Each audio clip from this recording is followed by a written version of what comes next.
Alright everyone, Saturday morning and we're building ahead to tomorrow's derby against Rangers. But will we even have a team to field for the match given all of the injuries that we have at the moment?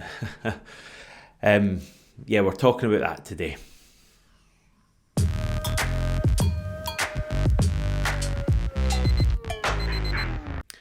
Let's just jump into Brendan Rodgers' press conference then from yesterday.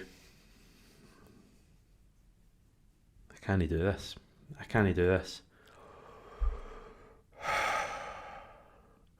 What the hell is this? The Prophet, do you know you're the spitting image of Piers Morgan? I woke up to that comment this morning. How do you think that's meant to make me feel going into a day? It's obviously nonsense as well. Get it up on screen. There we go.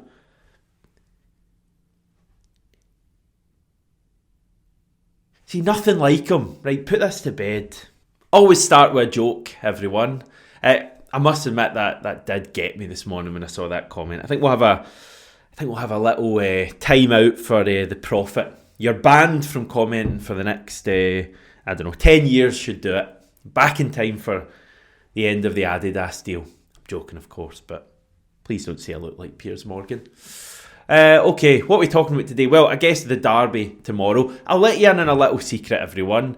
It's Saturday here in Melbourne and I don't have any plans at all.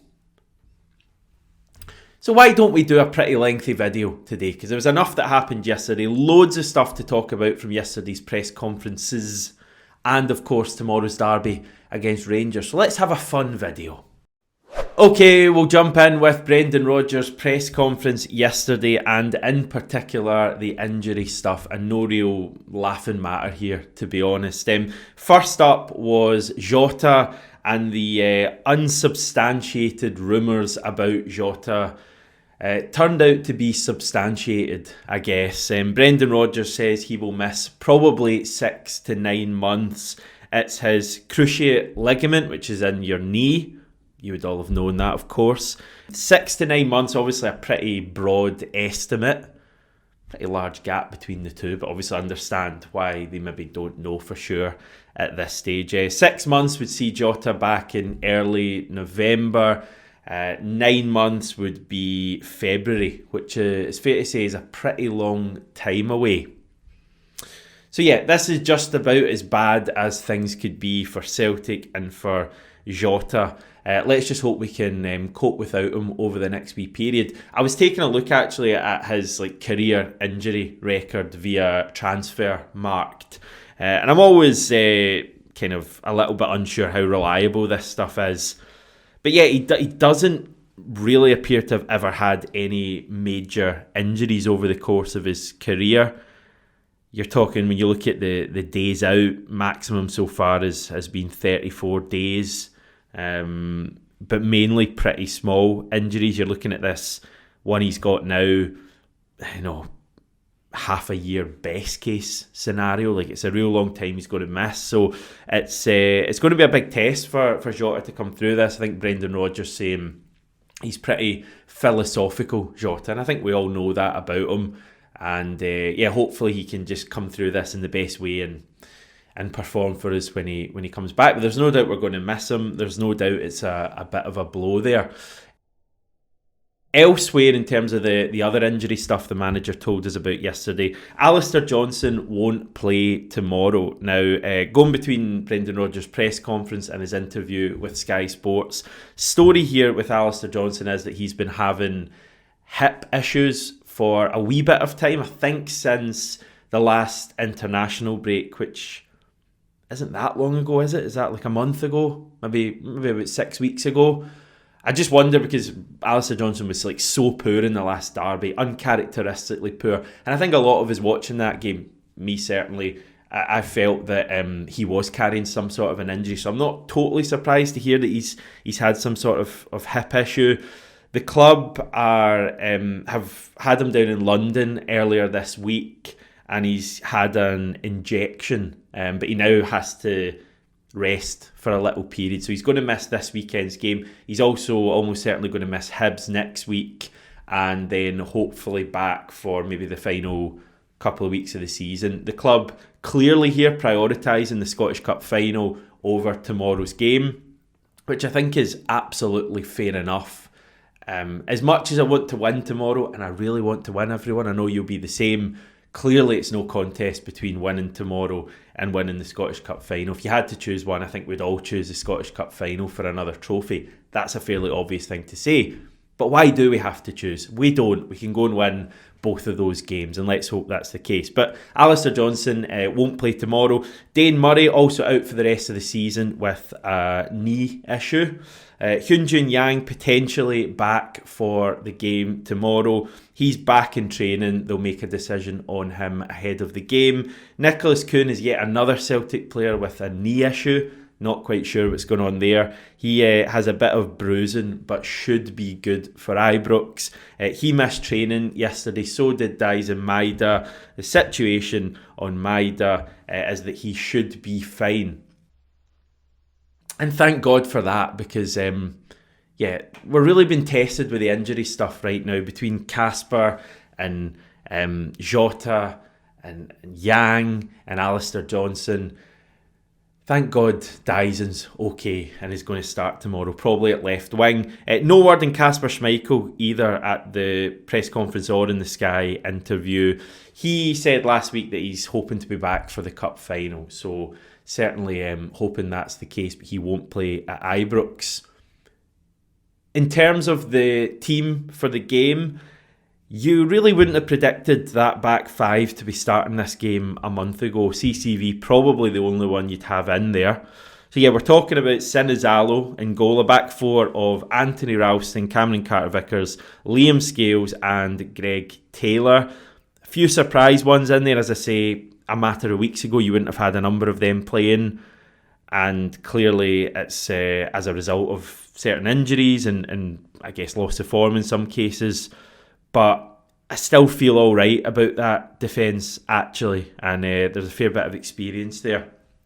Midfield, I think it'll be Callum McGregor, Rail Hatate, Arnie Engels. That's our best midfield at the moment. They're all playing quite well. I'll come on and talk about a few of these players later on. But big afternoon for Arnie Engels for me. Front three, Nicholas Kuhn, assuming he's fit on the right. If not, it'd be James Forrest, I think. Daizen, pretty likely to play off the left. And you know what that means, James Tavernier, if you're watching? A sleepless night and a horrible afternoon ahead for you. And Adam Idah through the middle. Just in terms of the rest of Brendan Rodgers' press conference, pretty heavy on the questions on Rangers and such. What do you think of Barry Ferguson? What did you say to Barry Ferguson when you met him at the the Glasgow Cup final during the week? Is this a chance to lay down a marker on Rangers psychologically? Was another question. And my favourite, are you expecting more of a challenge from Rangers next season? And that question elicited a brilliant response from Brendan Rodgers. It probably sums up how a lot of us feel amid all of the talk of takeovers and San Francisco 69ers and all of that stuff. Brendan Rodgers' answer. Talk to me in the summer on that. We're not even finished this season yet. I know there's not a lot for you to write about or talk about or speak about, but speak about this season first. Speak about how good Celtic have been and how consistent we've been and how our mentality has been really good. How this group of players, despite some knockbacks, keep going and keep fighting and keep running and keep working. We can speak about next season then. And I just have to say my wee San Francisco 69ers bit was deliberate before some of you batter comments in.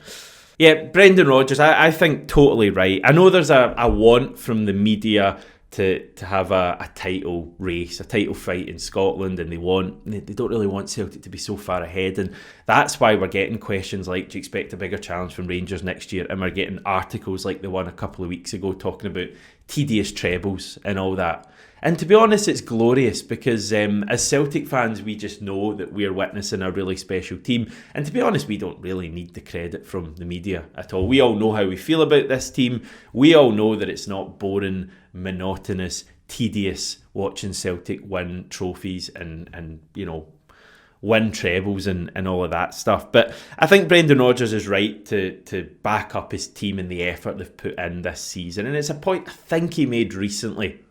Can't remember if it was him or if it was one of the other 7 billion people on this planet. Can't even remember if it was related to football. But someone was talking about there always being a need to look forward at the next thing.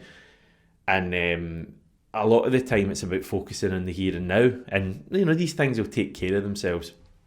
The more I'm speaking, the more I'm thinking it might actually be me on the channel saying the thing that I'm now referencing.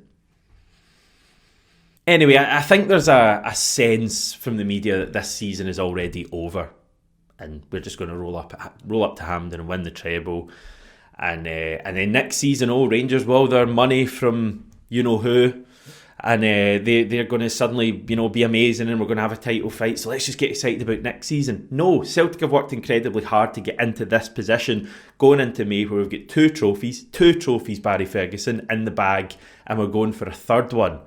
So why not enjoy this at this stage and really enjoy this season? Next season's not going anywhere. And I don't know about you, but I'm still pretty excited about Celtic, never mind what's happening with who coming into Rangers. So yeah, good on Brendan Rodgers for bringing all that stuff up. Elsewhere, the other thing, he spoke about the pressure of managing Celtic and I guess also playing for Celtic. And that is why he feels success is never guaranteed, should never be taken for granted. Never take a Rangers guard of honour for granted either. Brendan Rodgers was asked about this. You want to talk tedious, media? This is pretty tedious. The debate every single year at this point of whether Rangers will give us a guard of honour. It's not going to happen this time. Barry Ferguson has already confirmed that. It was never going to happen. It will never happen. The derby and the rivalry we have in Glasgow is just too much for lovely kind of sentiments like that. Brendan Rodgers did make the point that he feels in a ever-changing world of football where we're going away from a lot of the nice traditions and humility in the game, that he thinks it's a nice gesture. But he also understood that it's kind of difficult for Rangers when they're continually coming second to Celtic to do such a thing, which is a kind of neat little dig at them as well. Reading between the lines, I think he thinks Rangers should be doing it. And I guess one day, if Rangers ever actually win the league, we'll find out whether Celtic would do it. On to the game itself then. Brendan Rodgers speaking about the team being comfortable going into the past couple of derbies because of the position we've been in the league. So I think 14 points clear when we went to Ibrox at the start of the year, 16 clear going into the Celtic Park game. The gap at the top of the Premiership is 17 points now, but Brendan Rodgers making it very clear that the team can't feel like that this time. Feels slightly different to me. I don't know, I may have egg on my face again after another derby, but it does feel to me like Celtic are going to be really motivated for this at Ibrox tomorrow. He spoke about the importance of starting the game well. I think the last game at Celtic Park, Rangers started really quick and had like 3 or 4 throw-ins in a row, 2 or 3 corners in a row, and really, in my opinion, just sucked the whole life out of the stadium that day. Thank you, Jeff Schlupp, for heading the ball out of play about 8 times in the first 2 minutes. But yeah, it's no surprise. You look at the last couple of derbies, Rangers scored after 4 minutes in the last one. They scored after 7 minutes at Ibrox. That's a very obvious thing I'd be working at if I was in some sort of position of power at Celtic and could relay that to the players. Try not to concede an incredibly early goal tomorrow, because you make life extremely hard for yourself. Again, playing Captain Obvious here, I do think the first goal in the game is incredibly important. If they get it, then Ibrox is jumping again and they can cling on to the little victories that they seem to be getting in this fixture, and possibly our players wilt again in the atmosphere like they did at the start of the year. That's a possibility. Equally, if we get the first goal, a couple of thousand fans in the stadium, we get the confidence, the team will be feeling good given that we've scored 15 goals in our last 3 games. We've just become the champions again, and possibly the atmosphere in Ibrox, I don't know, turns ever so slightly toxic, and that would clearly play into our hands. So for me, that's why the first goal is really important in the game tomorrow. Celtic need to start the game a lot better than we have in the past couple of derbies. I do think there's an interesting point to be made, and I'm not sure how obsessed you are with Rangers. Are you at Brendan Rodgers level of not really caring too much about Rangers and focusing on Celtic? Or are you at, I don't know, Stevie level of tuning in to every single Rangers match over the course of the season? He's going to love that dig. But anyway, I'm not sure how aware of Rangers you are. They're struggling really badly at Ibrox. And actually in their last 6 in all competitions at home have delivered 5 defeats and 1 draw. They've scored 1 goal in their last 6 games at Ibrox. They've lost to Queen's Park, St Mirren, Motherwell, Fenerbahce and Hibs, and they got a draw with Athletic Club, who could well have beaten them. They had a penalty late on in that game. You're looking at that record and you are thinking, surely Celtic will be able to get the job done tomorrow. I do think there's a genuine question to be asked ahead of the game tomorrow about just how much both teams fancy it. And as I say, I do get a wee sense that Celtic will really fancy it tomorrow, even though in essence it is a dead rubber. Although, as Brendan Rodgers pointed out, you don't really get them in Celtic Rangers games. As I say, I probably felt the same before the previous 2 derbies, and the team didn't show up in either of them. So I'm very aware of sounding like a broken record here. But I do think Celtic will really fancy the game. Okay, we'll leave that there. In terms of Rangers, I think there's a question as well about how much they fancy this game. And I guess that this is kind of their cup final, isn't it? Sombre music. Because they don't really play for trophies. That this is their kind of trophy, isn't it? Trying to get one over us. It's a bit of a shame. But that may bring out the best in them, and it kind of has brought out the best in them in the last couple of derbies. But there's also another part of it with me thinking, have they just kind of checked out for the season? Are they on the beach already? The Europa League was probably carrying their season a fair bit and keeping them all motivated, and it was always something their fans could cling on to and the players, etc. Now that's gone, thank you Athletic Club. What more have they got to play for? So I think that's a question as well. I think it's a really interesting derby. How much do both teams fancy it? Obviously from a Celtic point of view, we just have to really fancy it. And if we do bring all the things we want to see, then our quality should really shine through. Did enjoy Barry Ferguson saying that he wanted 15 points from his final 5 league games post-split, and was then incredibly annoyed as his team fell at the first hurdle. But he has spoken to his players during the week and they've set a new target. No prizes for guessing what that target would be. Maybe win their last 4 games. Hopefully that falls at the first hurdle again. Yeah, just come on Celtic. Let's go and finish this season on a high in terms of the derby and go and put them in their place. You're a better team than them. Go and show it. You're going to have 2,000 fans there, which I think is a huge part of the game that's not been spoken about too much. I think it made a difference to the last derby. It's if the away team starts fast, it is possible to get results in these games. So let's do it, Celtic. Just a few players. I think Arnie Engels is a big one in this game. I like Arnie Engels. He's got to do it in this fixture to be a success at Celtic. He's got all the qualities you'd look at for this fixture. Running ability, he can tackle, he can do things going forward, he can score penalties. No, you don't really get them at Ibrox, do you? But go and control the game, Arnie Engels. Go and run the game. Don't let this be another derby that passes you by and then at full time you're kind of walking off the pitch thinking, I should really have impacted that more. Go and impact the game. Same goes for Nicholas Kuhn. Hell of a player. He's done it against much better teams than Rangers. Go and show it in a derby at Ibrox. Don't kind of go missing like you have the couple of times you've played there so far. Adam Ida, who I think is going to go and start, have a good game. he's already scored a couple of goals against Rangers. He's already scored at Ibrox, so go and do it again. Make your build-up play, neat and tidy. Don't just give the ball away, and be a real physical presence for the team. Have a game like you did at Kilmarnock when we won the league last year. Confidence should be high. Go and give us some goals. Callum McGregor, run the game. Daizen Maeda, you know what you're going to get from Daizen Maeda. He's almost certainly going to score some sort of freak goal at Ibrox, probably after about 2 minutes of the game. So looking forward to seeing that. Certainly going to celebrate that. And looking forward to the game. Time for the team to really show up in this fixture. Just before I go, well done to Falkirk, who have secured their return to the Premiership.